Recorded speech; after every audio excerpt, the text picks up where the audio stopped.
બટેટા ને વટાણા ને બધું બાફીને કરી એડ કરીને એના ભેગો જ એડ કરી દેવાનો.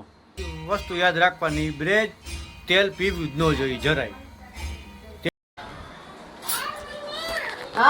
મિત્રો કેમ છો બધા? મજામાં આવશો એવી આશાથી ફરી એક નવો વિડીયો ચાલુ કરું. તમારું બધાનું સ્વાગત છે. પકોડાના શોખીનો માટે ખાસ આ વિડીયો સ્પેશિયલ.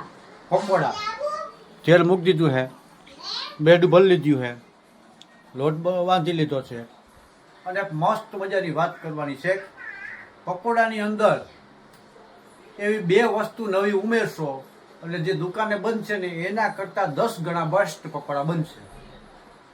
તેલ મૂકી દીધું છે તો આપણે વાત કરવાની છે પકોડા. ચોમાસાની અંદર મજા આવે ખાવાની. તો એવી કઈ વસ્તુ છે જે પકોડાની અંદર એડ કરવાથી મસ્ત મજાના પકોડા બનશે, સ્વાદ આવશે બેસ્ટ. પહેલાં તો તમને હું લોટની વાત કરી દઉં. લોટ છે ને જો હાવ આછો બાંધવાનો, હાવ એટલે હાવ આછો. પુડલો આપણે બનાવીને પુડલાની અંદર બાંધીને એના કરતાં પણ આછો લોટ બાંધવાનો. લોટની અંદર એડ કરવાનું રહેશે આપણે આખું જીરું, હળદર થોડી વધારે પ્રમાણમાં, નિમક અને કોથમીર અને થોડોક મસાલો આવતો જતો, બરાબર. બાકી બ્રેડના જો આ રીતે આખી બ્રેડ નહીં રાખવાની.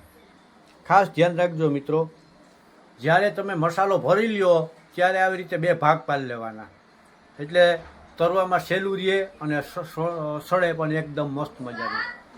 તો આની પહેલાં તો તમને વાત કરી દઉં તેલની. તેલ પકોડાની અંદર બેસ્ટ પકોડા બનાવવા માટે તેલને થોડુંક વધારે આવવા દેવાનું. જે આપણે નોર્મલ તરીકે ભજીયામાં જે તેલ આવતું હોય ને એના કરતાં વધારે ગરમ થવું જોઈએ તેલ. એટલે ભજીયું છે ને પોચું બનવું જોઈએ અને પકોડું છે એ કડક બનવું જોઈએ. જેમ પકોડું કડક બનશે એમ તમને મજા આવશે, બરાબર.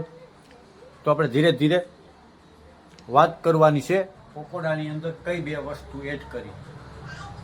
તો પ્રથમ પહેલાં તો એનો સ્પેશિયલ મસાલો આવશે જે તમને બજારની અંદર સહેલાઈથી મળી જશે. ત્યાં જઈને તમે કયો, જે બેકરી હોય અથવા તો જે ચોકલેટ ને પાઉંપટ્ટી બધું મળતું હોય બિસ્કિટ ને જે વેરાયટી, ત્યાં જઈને કયો કે પકોડામાં નાખવાનો મસાલો, એટલે એ મસાલો આપશે. જે મસાલો છે ને આપણે બાફેલ બટેટા ને વટાણા ને બધું બાફીને કરી એડ કરીને એના ભેગો જ એડ કરી દેવાનો.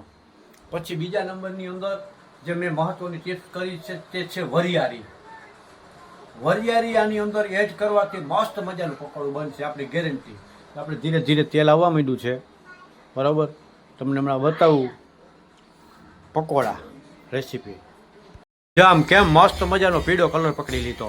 તેલ ફૂલ આવવા દેવાનું, પકોડાને ચોળવવાના થોડાક વધારે. પછી છે ને થોડે સમય જામ ફેરવતા જવાના, ઉથલાવી નાખવાના, એટલે બંને બાજુની સાઈડ છે ને વ્યવસ્થિત સડી જાય.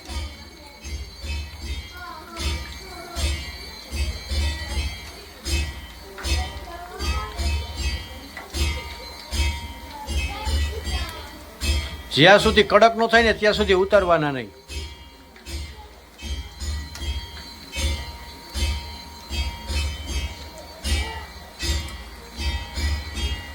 હજી પેલો જ ગાણવો છે, બરાબર, ઉતાર્યા નથી. અને હારી પછી ચોળવવા દેવાના. જેટલું તેલ વધારે આવેલું હોય છે, જેટલું પકોડું કડક એટલું જ પકોડું કડક થશે. જેટલું પકોડું કડક થશે એટલું જ પકોડું તેલ ઓછું પીશે. નકા આ બ્રેડ છે ને આ પી જ જાય તેલને. આપણે આ એક જ મહત્વની વસ્તુ યાદ રાખવાની, બ્રેડ તેલ પીવું જ ન જોઈએ જરાય. તેલ વધારે ન પીએ એના માટે આપણે તેલ વધારે આવવા દેવાનું અને પકોડું કડક કરવાનું. બે ઘાણવા ઉતારી લીધા છે. જો આમાં તેલ ક્યાંય તેલનું નામ નથી.